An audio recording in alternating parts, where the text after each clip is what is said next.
आपकी न्यूज में आप सभी का स्वागत है। आपके साथ मैं हूं पूर्णिमा मिश्रा। अब जब आप घर से बाहर निकल रहे हैं तो ऑक्सीजन तो है नहीं, तो ऑक्सीजन का डाइट वाला फॉर्मूला हम आपको बताएंगे, लेकिन उससे पहले आपको एक बड़ी खबर दिखा देते हैं और साथ ही कुछ तस्वीरें भी। कांग्रेस वर्किंग कमेटी की ये तस्वीरें हैं बैठक की। जिस सीट पर सोनिया गांधी बैठती थी, आज उस सीट पर राहुल गांधी बैठे हैं। मतलब यह है कि राहुल गांधी आज कांग्रेस वर्किंग कमेटी की पहली बार अध्यक्षता कर रहे हैं।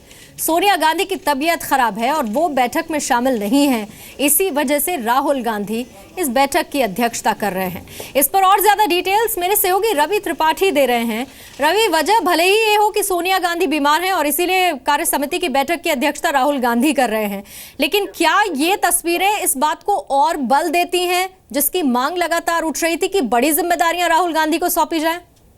जी बिल्कुल, देखिए ये आज ना कल इसका फैसला होना है, लेकिन अब कब होना है ये सबको इंतजार है। क्योंकि आप देखिए पिछले 2 साल से ये लगातार खबर चल रही है कि राहुल गांधी को अब ताजपोशी होगी, तब ताजपोशी होगी। लेकिन फिलहाल आज की तो ताजपोशी आज कहा जाए, जिस तरह चेयरमैनशिप कर रहे हैं तो हेल्थ रीजन से कर रहे हैं वो। लेकिन अगर कुल मिला जुला के 2-4 दिन की जो परिस्थितियां देखें आप, जिस तरह से उन्होंने लीड किया है पूरी तरह से ओआरओपी के मूवमेंट को, ऐसा माहौल ऐसा लग रहा था कि उनको अब जिम्मेवारी सौंपी जाए और उनके कमान में ही पार्टी आगे बढ़े। क्योंकि सोनिया गांधी हेल्थ रीजन से बहुत जगह मूवमेंट नहीं कर सकती हैं, इसलिए आज राहुल गांधी को कमान संभालना पड़ेगा।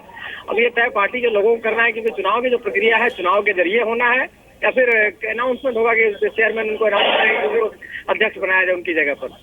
बहुत बहुत शुक्रिया रवि पूरी जानकारी देने के लिए। और ये बैठक है और इसीलिए बहुत महत्वपूर्ण हो जाता है, क्योंकि आज डिस्कशन होगा कि शीतकालीन सत्र में कौन से मुद्दों पर सरकार को घेरा जाए, इसके साथ ही कौन से बड़े फैसले लिए जाएं, और इसकी अध्यक्षता राहुल गांधी कर रहे हैं।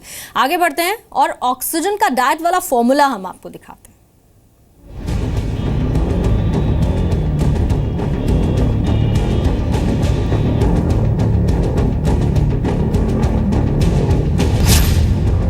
ऑक्सीजन इमरजेंसी में कैद इंडिया।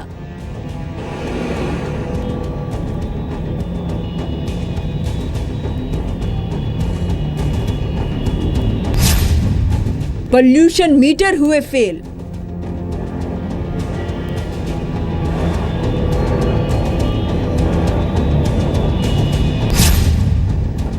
प्रदूषण ने तोड़े हर रिकॉर्ड।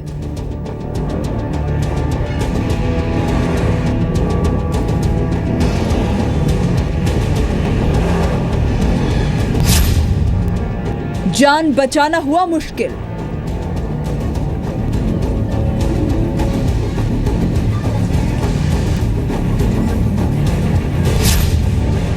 वाकई सांस लेना मुश्किल हो रहा है।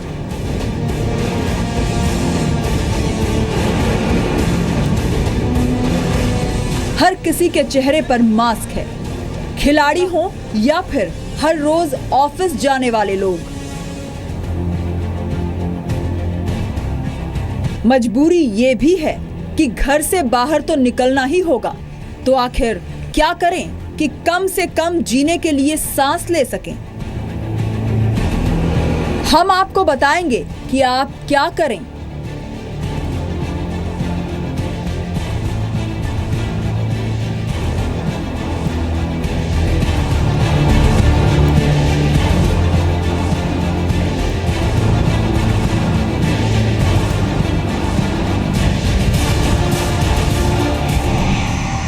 आपको हम देंगे ऑक्सीजन वाला डाइट फॉर्मूला।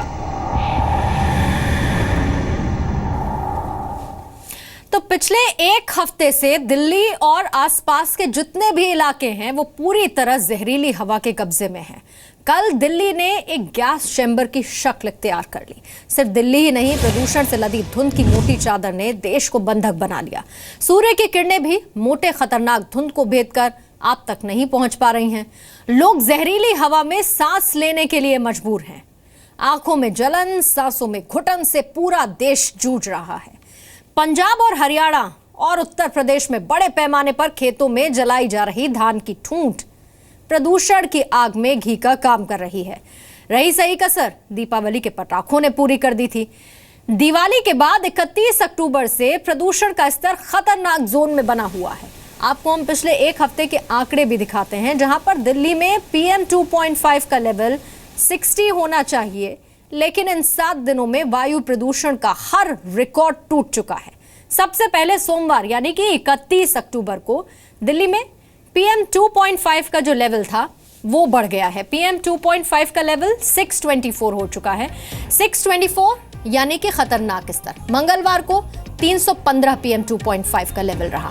फिर उसके बाद अगला दिन यानी कि बुधवार 348 भी खतरनाक होता है। गुरुवार को ये 449 तक जा पहुंचा। 500 के पार एकदम रेड अलर्ट पे चला जाता है ये। शुक्रवार को 225 PM 2.5 का स्तर रहा जो आपको लगातार तकलीफ देता रहा और शनिवार को ये 500 क्रॉस कर गया। 578 ये लेवल हो गया यानी कि रेड अलर्ट, रेड जोन को भी ये क्रॉस कर चुका है, डेंजरस लेवल को भी। और देखिए रविवार को ये 733 तक जा पहुंचा यानी कि ऐसे में आपके लिए सांस लेना बेहद मुश्किल हो रहा होगा।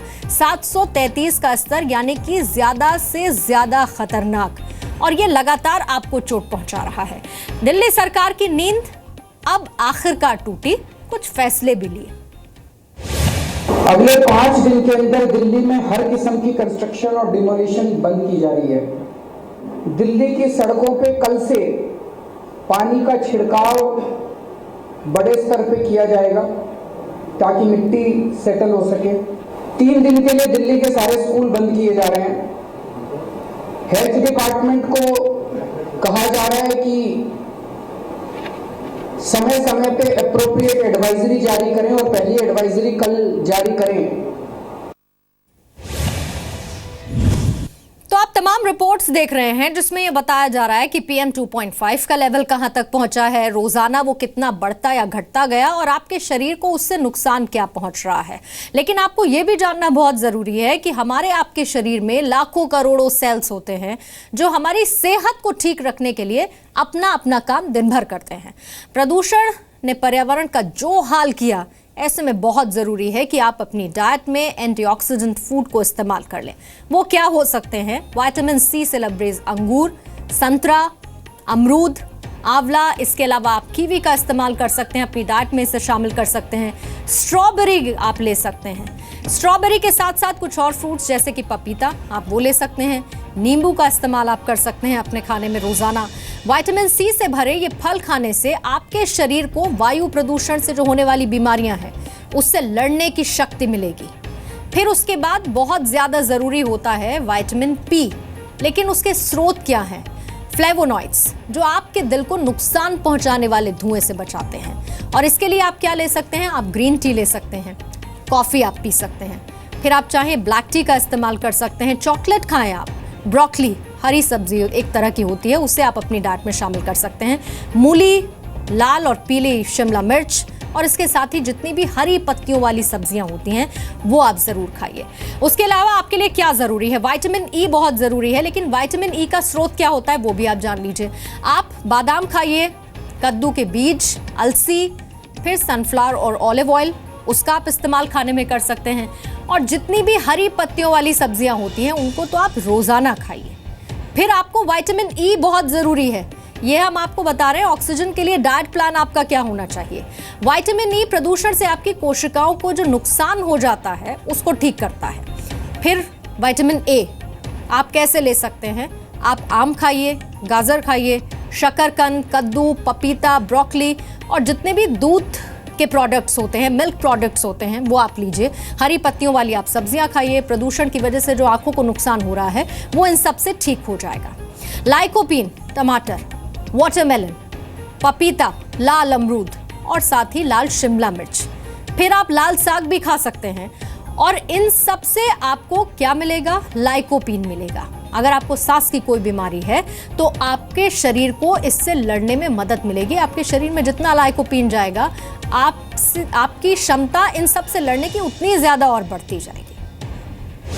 एवरी डे हल्दी का दूध पीना चाहिए, once a day, preferable twice a day हो सके तो good. You should include lot of curd, दही ज़्यादा होना चाहिए अपनी डाइट में। Lot of vegetables, green leafy vegetables and fruits. Fruits में preferably include kiwi, sweet lime, oranges, bananas. Kiwi, sweet lime, oranges are very good antioxidants. They are rich content of vitamin C, which helps a lot in protecting your immune system. lots of water, at least 3 to 3.5 liters of water in the entire day is very. Antioxidants एक हमारे लिए बहुत ही ज़रूरी तत्व हैं जो ये harmful chemicals हम जो इनहेल कर रहे हैं उनको वॉश आउट करने के लिए हमारे लिए वही एक साधन है जो हमारे को एक तरह से इन केमिकल्स हार्मफुल से दूर करेगा। तो खासकर फ्रेश फ्रूट्स, वेजिटेबल, जो कलर्ड फ्रूट्स हैं उनमें और फ्रूट्स में काफ़ी ज़्यादा मात्रा में एंटीऑक्सीडेंट पाए जाते हैं। अगर उसको हम लें और अगर हम उनका सेवन करें तो जो हार्मफुल इफ़ेक्ट हैं उनको हम पूरा तरह से तो ख़त्म नहीं कर सकते, पर काफ़ी हद तक हम उनको कम कर सकते हैं और हमारी बॉडी को डिटॉक्सिफाई कर सकते हैं। तो यानी कि आप घर से बाहर निकल रहे हैं तो आपको सिर्फ मास्क हेल्प करे ऐसा जरूरी नहीं है। आपके लिए बहुत जरूरी है कि ऑक्सीजन वाला ये डाइट फॉर्मूला भी आप लागू कर लें। दिल्ली और मुंबई जैसे शहरों में वायु प्रदूषण इंसानों के शरीर में तरह तरह की परेशानियां पैदा कर रहे हैं। ये धुंध सर्दियों का कोहरा नहीं है, असल में ये खतरनाक स्मॉग है जिससे लोगों का सांस लेना भी मुश्किल हो रहा है। ये जानलेवा धुआं आपको सांस, आंखों, फेफड़ों की कई बीमारियां भी दे सकता है। स्मॉग की वजह से नाक, कान और गले में जलन होती है, खांसी, गले और सीने में इंफेक्शन, सांस लेने में परेशानी। स्मॉग फेफड़ों को जबरदस्त नुकसान पहुंचाता है। जहरीली हवा में सांस लेने से फेफड़े का कैंसर भी हो सकता है, दिल की बीमारियों का खतरा बढ़ जाता है। अस्थमा के मरीजों के लिए स्मॉग जानलेवा है। एक तरफ फिटनेस को बहुत बढ़ावा दिया जा रहा है, लोग अब वॉक करने के लिए निकलने लगे हैं, हेल्थ कॉन्शियस हो गए हैं। आप इस वक्त क्या सलाह देंगे कि क्या वॉक करने के लिए निकलना चाहिए? नहीं, इस समय घर से बाहर निकलना बिल्कुल सेफ़ नहीं है। और जो हम लोग रूटीन कहते थे कि हर व्यक्ति को फिजिकल एक्सरसाइज करना चाहिए जिससे आपकी सांस फूले, उससे फिटनेस ट्रेनिंग होती है, वो तो इस समय बिल्कुल नहीं करना चाहिए, क्योंकि आउटडोर हवा में इतने पॉल्यूटेंट्स हैं कि अगर आप बाहर जा कर के इस समय एक्सरसाइज करेंगे तो आप बहुत भारी मात्रा में टॉक्सिन्स को इनहेल करेंगे और आपके बीमार होने की काफ़ी संभावना है।